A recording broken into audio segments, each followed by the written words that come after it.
വെള്ളത്തിൻ്റെ അളവ് ഇപ്പോൾ താഴ്ന്നിട്ടുണ്ടെന്നുള്ളത് നിങ്ങൾക്ക് മനസ്സിലായിട്ടുണ്ടല്ലോ.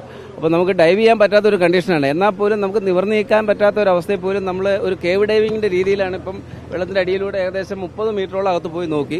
നമ്മൾ പോയ ഭാഗത്തൊന്നും കണ്ടെത്താൻ കഴിഞ്ഞിട്ടില്ല. ഒഴുക്കിൻ്റെ അവസ്ഥ നേരത്തെ കൂടുതലായിരുന്നുകൊണ്ടും വെള്ളത്തിൻ്റെ അളവ് കൂടുതലായിരുന്നുകൊണ്ടും എങ്ങോട്ട് ഇത് ഒഴുകി മാറിയിട്ടുണ്ടെന്ന് നമുക്ക് കൃത്യമായി പറയാൻ പറ്റത്തില്ല. നമ്മൾ പോകുന്ന ഒരു ഡയറക്ഷനിൽ മാത്രമേ നമുക്ക് നോക്കാൻ പറ്റുകയുള്ളൂ. അപ്പോൾ ഇപ്പോൾ നിലവിലുള്ള കണ്ടീഷനിൽ ഒന്നുകൂടെ ഡൈവ് ചെയ്യാൻ പറ്റുന്നൊരു സാഹചര്യമല്ല അവിടെ ഉള്ളത്. അപ്പോൾ ഇനി ഇവിടുന്ന് ഇത് കടന്നു പോയിട്ടുണ്ടെങ്കിൽ, ഒഴുക്കിനപ്പുറത്ത് കടന്നിട്ടുണ്ടെങ്കിൽ അപ്പുറ സൈഡിൽ നിന്ന് ഇങ്ങോട്ടൊന്ന് നോക്കാമെന്ന് വിചാരിച്ചിട്ടാണ് ഞങ്ങൾ അടുത്ത ഭാഗത്തേക്കൊന്ന് നീങ്ങുകയാണ്. അത് നോക്കിയിട്ട് പറയാൻ പറ്റും. വെള്ളത്തിന്റെ അളവ് വളരെ കുറവാണ്. അതുകൊണ്ട് നമ്മൾ നിവർന്ന് നിൽക്കാൻ പോലും പറ്റാത്ത അവസ്ഥയാണ്. മുട്ടുകുത്തി നിൽക്കാൻ പറ്റത്തില്ല. കിടന്നുകൊണ്ട് നമുക്ക് നീങ്ങാൻ പറ്റുന്ന അത്രയും ദൂരമാണ് നീങ്ങിയേക്കുന്നത്. അത് ഏകദേശം 30 മീറ്ററോളം പോയി. അത് കഴിഞ്ഞിട്ട് ഇനി അങ്ങോട്ടുള്ള കാര്യം അവിടെ നിന്ന് അങ്ങോട്ട് കടന്നു പോകാൻ പറ്റാത്തതുകൊണ്ട് ആണ് നമ്മൾ കയറിയത്.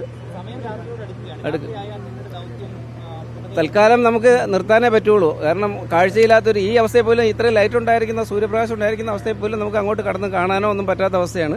അപ്പോൾ അതുകൊണ്ട് രാത്രിയായ ലൈറ്റൊന്നും കിട്ടാനുള്ള യാതൊരു സാഹചര്യമില്ല. കൂടുതൽ അപകടകരമായതുകൊണ്ട് ഇന്നത്തെ ഒഴിവാക്കാനേ പറ്റത്തുള്ളൂ. ഞങ്ങളുടെ ഓഫീസേഴ്സ് ഉണ്ട്, അവരുടെ അഭിപ്രായം അനുസരിച്ച് ബാക്കി ചെയ്യുന്നതായിരിക്കും.